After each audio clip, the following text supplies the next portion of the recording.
Bom, senhores, vamos gravar novamente essa aulinha de cotagem de desenho técnico. Tivemos vários cortes durante a nossa aula ao vivo, né? Então, eu vou gravar novamente, até mesmo para ela ficar mais sucinta para os senhores. Bom, fizemos uma aula sobre cotagem de desenho técnico, dividimos essa aula em duas partes, onde na primeira parte a gente viu mais a parte conceitual, na segunda parte a gente aprendeu a aplicar isso no desenho técnico do AutoCAD, configurando como que a gente faz para organizar as configurações de cotagem lá no AutoCAD. Então, aqui na hora da gente entender os conceitos, o que a gente tem que frisar, né? A cotagem dos desenhos ela vai ter por objetivo determinar o tamanho e localizar exatamente os detalhes da peça. Então, a gente vai fazer justamente a parte de dimensionamento. Talvez seja a parte mais importante do desenho técnico, que não adianta muita coisa você ficar desenhando sem saber colocar as dimensões, ok? Então, a gente tem alguns elementos aí para identificar. Um deles é a linha de cota, que é essa linha paralela ao desenho que a gente está cotando. A outra é a linha de extensão, que são as linhas perpendiculares ao desenho que a gente está cotando. E o outro é o valor numérico efetivamente da cota. Temos também o que a gente chama de símbolo ou seta, que é onde a linha de cota encontra a linha de extensão. A gente vai ver mais para frente como que a gente faz a configuração disso daí. Na norma de desenho técnico, ela traz dois métodos que a gente pode utilizar para fazer a cotagem. O método 1, ele explica que as cotas devem estar localizadas acima e paralelamente às linhas de cota e preferencialmente no centro. O que seria isso?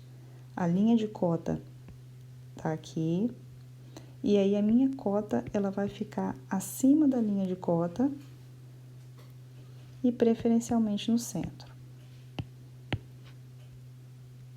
Em relação a uma cota horizontal, tá fácil entender. Acima da linha de cota tem muito como errar, não é? Na cota vertical fica um pouco mais complicado, porque a cota vertical não tem acima e abaixo, ela tem do lado e do outro. Então, a gente vai entender sempre a cota vertical como se eu estivesse olhando da direita para a esquerda, como se a base do meu papel fosse a lateral direita dele.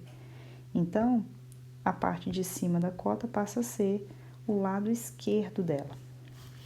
Ah, mas isso complica, porque se eu tiver uma linha diagonal, ela não está do lado esquerdo, ela está do lado direito. Então, vamos entender qual o critério utilizado para as linhas diagonais.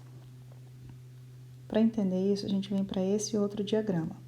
Então, observem, as linhas horizontais estão com as cotas acima. As linhas verticais estão com as cotas à esquerda. E as linhas diagonais, elas sempre vão seguir o seguinte parâmetro. Elas sempre têm um lado que é mais abaixo e um lado que é mais em cima. A cota sempre vai estar do lado mais acima. Ok? Tá? Um lado mais acima e por aí vai. Todos os outros, se vocês observarem, elas sempre vão estar na parte mais de cima. Esses outros dois diagramas, eles mostram como que tem que ocorrer nesse método a cotagem de ângulos. E aí ele mostra que a cotagem de ângulo pode ser com o ângulo alinhado à linha de cota, ou ele pode ser com a cota pelo lado de fora e horizontal. Os dois métodos, as duas formas são aceitas dentro do método 1. O método 2, descrito na norma, ele fala o seguinte: as cotas devem ser lidas somente da base da folha de papel, ou seja, eu não vou ler mais essa cota vertical a partir da lateral direita do papel. Eu vou ler somente da base da folha do papel. Isso significa que todas as minhas cotas vão estar na horizontal, ok? E aí, mais uma coisa, as linhas de cotas devem ser interrompidas, preferencialmente no meio. Então, as linhas de cotas, elas sempre vão estar interrompidas, tanto na vertical, quanto na horizontal, quanto na diagonal e também nos ângulos. Apenas essa última forma aqui, que repete a mesma última forma do método 1. Qualquer um dos dois métodos, essa forma aqui de cotar ângulo vai ser aceita. Bom, Na sequência, é importante a gente frisar o seguinte: a gente entendeu aqui a relação dos elementos da cota, qual é a questão de posicionamento deles. Agora a gente vai entender a posição das cotas em relação ao objeto. Uma das coisas que a gente pode frisar aqui é que elas podem ser colocadas dentro ou fora dos elementos que representam.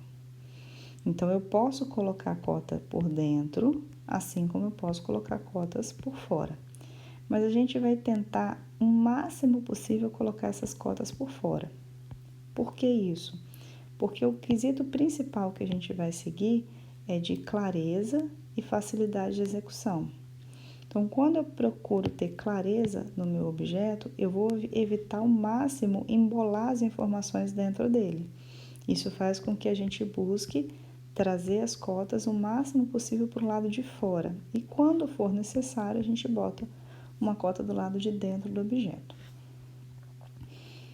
Outra coisa que a gente tem que evitar é o cruzamento de linhas de extensão.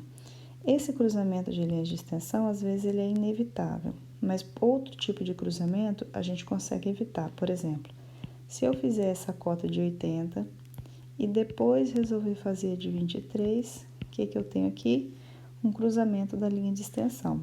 E esse cruzamento ele é desnecessário, porque eu posso fazer essa linha de 23 antes da de 80. Então, uma regra também que a gente usa para poder fazer cotagem é cotar sempre as medidas menores primeiro e depois as medidas maiores.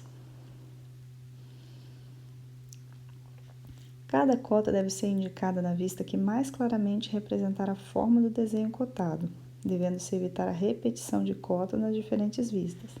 Então, um exemplo bom é quando a gente tem algum furo, alguma parte cilíndrica, é sempre bom cotar o diâmetro dessa parte na vista onde ela é vista de topo. O que é essa vista de topo? É como se ela fosse, é onde a gente vê exatamente a seção dessa vista, dessa circunferência. Então, ali a gente cota o diâmetro dela. Em desenho técnico mecânico, normalmente a unidade de medida utilizada é o milímetro. Em algumas vezes, a gente vai utilizar o centímetro.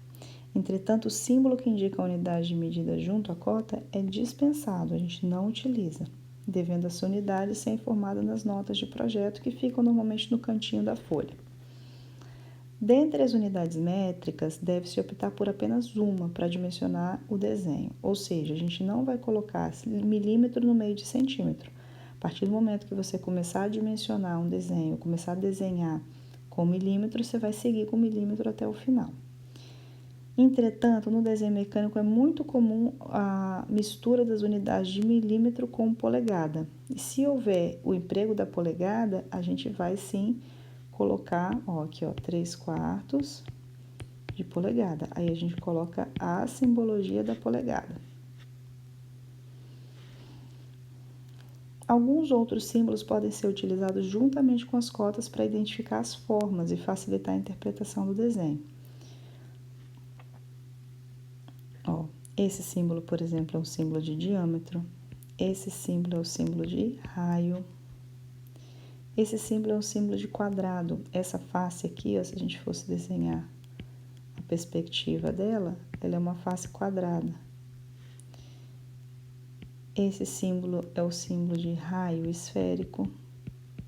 E esse aqui é o diâmetro esférico. Então, todas essas simbologias a gente pode agregar a nossa cotagem para diminuir a quantidade de informações e fazer com que o desenho fique mais claro, mais sucinto. Quando a gente for fazer linhas de cota para raios, a gente vai partir sempre do centro da circunferência, indo em direção à linha do arco do raio e fazendo com que a seta toque lá no arco do raio.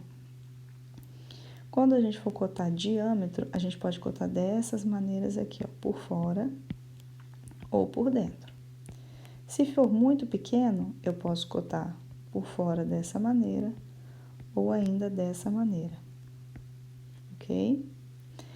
Ângulos, a mesma coisa. Eu posso cotar, se ele couber, eu vou cotar ele por dentro. Se ele não couber, eu vou cotar ele por fora. A mesma coisa aqui embaixo vai acontecer com qualquer outra medida. Se ela for pequena, eu posso jogar ela para o lado de fora. E aqui nos chanfros, a gente pode optar por cotas lineares, onde eu vou usar 2 cotas lineares, ou a gente pode optar por cotas angulares. Mesmo com a cota angular, eu vou sempre ter que utilizar pelo menos uma cota linear. Então, uma cota angular e uma cota linear. Sempre que eu tiver ângulo de 45 graus, eu posso simplificar. Eu coloco a dimensão aqui e coloco 45 graus aqui. Então, essa seria a dimensão de 2 por 2 para 45 graus. Então, eu posso omitir isso daqui e vou colocar só essa informação ou essa informação aqui. Bom, agora que a gente já entendeu o que é a cotagem, quais são os elementos da cotagem, a gente vai tentar entender agora o que deve ser cotado. Então, para a gente criar uma metodologia, para a gente saber o processo de cotagem, é importante a gente sistematizar essas cotas, né? Então, nós vamos usar cotas básicas ou gerais, né? Também chamadas assim. Nós vamos usar cotas de tamanho, que parece uma redundância, mas vocês vão ver que tem diferença. E nós vamos utilizar cotas de posição. As cotas básicas ou gerais são aquelas cotas que a gente utiliza para as 3 dimensões do objeto: profundidade, largura e altura. As cotas de tamanho, elas vão dar para a gente, para todos os elementos que vão estar dentro desse objeto, elas vão dar os tamanhos desses elementos, e as cotas de posição vão dar as posições desses elementos. Vamos ver aqui. Por exemplo, um elemento possível é o rebaixo. O rebaixo, ele vai ter somente cotas de tamanho. Por que ele só tem cotas de tamanho? Porque ele tem a característica de estar sempre num dos cantos da peça, ou numa lateral da peça. Então, eu não preciso localizar a posição desse rebaixo. Eu já tenho uma referência dos lados da peça. Diferente do rasgo. O rasgo é como se fosse um rebaixo, só que mais centralizado na peça. Então, eu vou ter que posicionar ele em relação a uma das extremidades da peça. E o furo, normalmente, eu vou ter que posicionar ele em relação a 2 extremidades da peça. Então, são esses 3 elementos principais aí. Aqui na apostila tem ainda o elemento oblíquo, que ele vai tratar principalmente da parte de cotas angulares e cotas lineares, que a gente já falou anteriormente.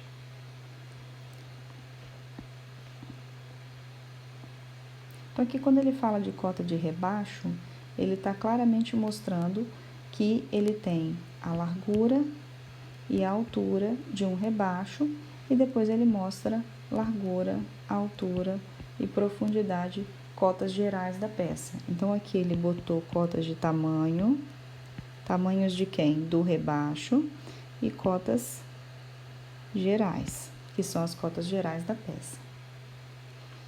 Nesse rasgo, ele vai utilizar cotas de tamanho, cotas gerais da peça, e ele vai usar uma técnica de posição, em vez de usar uma cota. Vamos ver? Ó, essa é a cota de tamanho do rasgo, largura 20 por altura 7. Essas são as cotas de cotas gerais, altura 15 da peça, profundidade 30 e largura 60. E o que ele usa para fazer a posição do rasgo aqui é a linha de simetria. Então, ele demonstra que esse rasgo está numa posição simétrica da peça, ou seja, se ele é 20 no total, é 10 para um lado e 10 para o outro. Nesse exemplo de baixo, ele mostra como que ficaria se eu não tivesse a linha de simetria. Eu teria que pegar pelo menos para uma lateral e posicionar. Essa sim é uma cota de localização.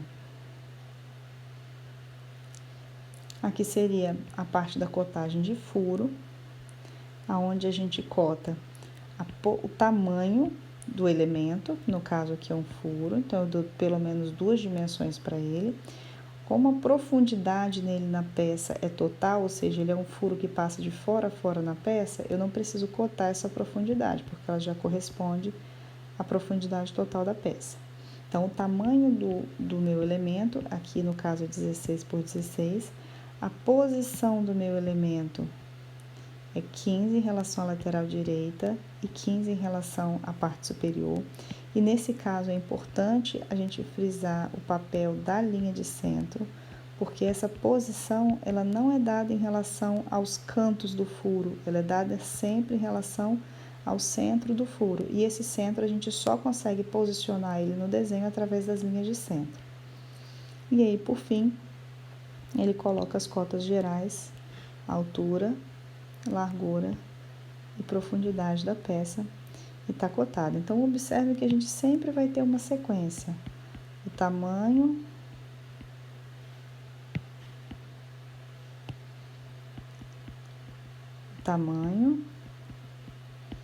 e a posição dos elementos. E aqui, quando a gente fala elemento, a gente está falando de rasgo, rebaixo, furo e depois as cotas gerais. A gente deixa por último as cotas gerais justamente por aquela característica de tentar não cruzar linhas de extensão, porque sempre as cotas gerais elas vão ser as maiores de cada vista, né? Nesse momento é importante a gente frisar quais são os erros mais comuns na hora de uma cotagem. A maior parte dos erros na cotagem estão relacionados à falta de algumas medidas e até mesmo ao excesso de medidas. Então, como que a gente evita a falta de medidas? Através da utilização dessa metodologia de cotar o tamanho, a posição de todos os elementos e, por fim, cotar as cotas gerais. E o que seria um excesso de medidas? É justamente quando o aluno se propõe a botar todas as medidas possíveis e imagináveis no desenho para não errar. E isso é terrível, porque ele vai botando todas as medidas que ele considera que podem ser medidas, e aí aparece medida de tudo quanto é lado, vai botando medida. Ainda mais que no AutoCAD é só clicar em 2 pontos, aí vai botando medida, mais medida e mais medida. E aqui ocorrem principalmente 2 erros. É o erro da repetição e o erro da cota desnecessária.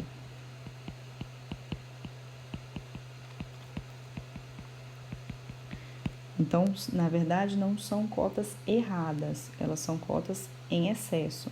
E toda cota em excesso, ela vai contra o princípio de simplificação do desenho. Por isso que vocês vão ver, alguns alunos às vezes falam, professor, mas a cota não está errada. Às vezes eu marco, né, chamo atenção por estar fazendo muita cota. Não, professora, mas a cota não está errada. Realmente a cota não está errada, mas você está ferindo o princípio da simplificação do desenho. Então, por exemplo, uma cota de repetição seria, por exemplo, essa daqui, ó. Por exemplo, 20 aqui e 20 aqui. Não tem necessidade nenhuma de eu cotar os 2 lados, né? Ou então aqui, ó, 30 aqui, 30 aqui. Também não tem necessidade de eu cotar os 2 lados. Eu escolho um dos 2 e dou sequência. Outra tipo de cota errada seria a cota desnecessária. Então, por exemplo, se eu tenho 15 aqui, eu não preciso cotar 15 aqui de novo. Se eu já sei que o tamanho total é 30, então eu pego uma peça de 30 e tiro 15 para fazer esse recorte, o que vai sobrar aqui é 15. Eu não preciso dar essa medida. Então, ela é uma cota desnecessária. A mesma coisa aqui na altura. Se eu peço uma peça de altura 20 e faço um recorte de 10, eu não preciso saber que aqui vai sobrar 10. É o que sobra, não preciso ter essa informação para a produção da peça. Ok? Então, evitar repetições e cotas desnecessárias.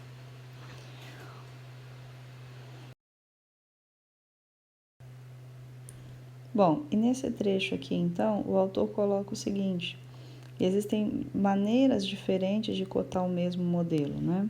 Então, ele coloca, por exemplo, essa maneira onde ele cota o rebaixo de 18 por 7, e essa maneira que, ao invés de cotar o rebaixo, ele cota o que está sobrando. O importante é você não exceder no que é desnecessário. Se eu estou cotando o rebaixo, eu não preciso cotar o que está sobrando.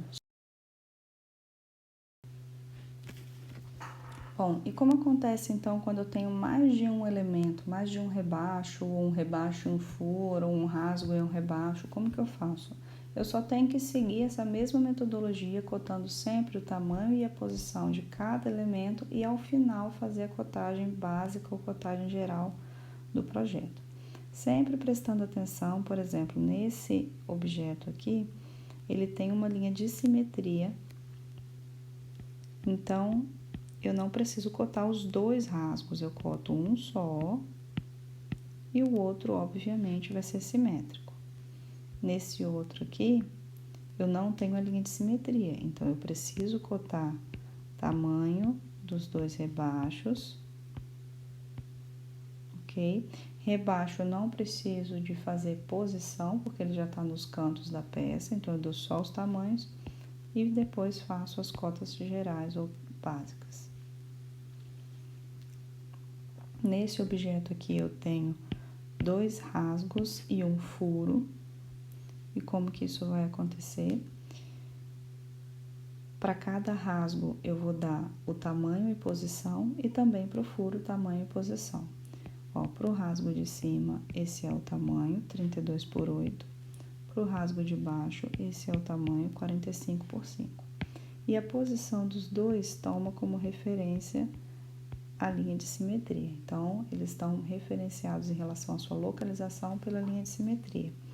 A mesma coisa vai acontecer com o furo. Se você olhar na vista superior, ele está no eixo das duas linhas de simetria, tanto a transversal quanto a longitudinal. Então, eu vou informar somente o diâmetro desse furo. Feito isso, a gente finalizou a identificação de tamanho e localização dos elementos da peça. Então, a gente vai fazer agora o dimensionamento básico ou total.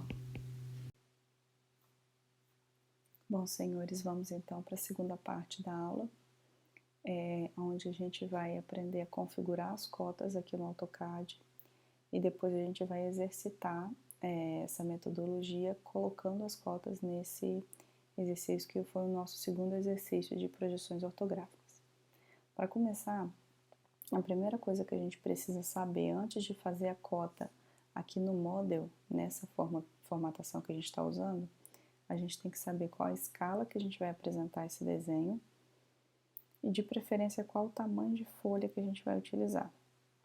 Então, a gente viu lá que a gente usa o padrão de folhas, né? Esse exercício, ele está em milímetros, foi pedido para usar a folha A4 na escala de 1 para 10, né? Então, dou um Ctrl C, Ctrl V, no scale com fator de escala 10, porque é a escala de 1 para 10, e eu já vou avisando para vocês que esse exercício ele possivelmente só vai caber com a folha na horizontal, tá? Então, já vou rotacionar a folha aqui,